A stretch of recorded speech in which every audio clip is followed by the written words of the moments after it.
খালি পেটে ঝাল খাবার খেলে পাকস্থলী নষ্ট হয়ে যায়। ঢেঁড়স খেলে দ্রুত লম্বা হওয়া যায়। সকালে চিরতা ভিজানো পানি খেলে অ্যালার্জি সমস্যা দূর হয়। খালি পেটে শশা খেলে কিডনির পাথর গলে যায়। চায়ের সাথে এলাচ খেলে সারাদিন শরীর ও মন সতেজ থাকে। অতিরিক্ত লবণ খেলে হাড় ও কিডনি নষ্ট হয়ে যায়।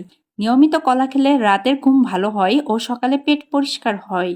ডায়াবেটিস বা সুগার নিয়ন্ত্রণ রাখতে করলা খাবেন। বয়সের ছাপ দূর করতে মিষ্টি কুমড়ো খাবেন। ফুসফুস ভালো রাখতে চাল কুমড়ো খুবই উপকারী। নানান শারীরিক সমস্যা দূর করতে পটল খাবেন।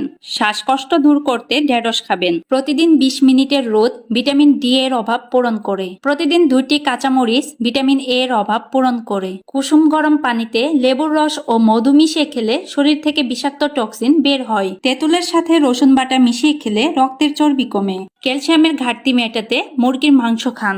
ব্রেনের ক্ষমতা বাড়াতে কুমড়োর বীজ খান। ডায়াবেটিস নিয়ন্ত্রণে করলা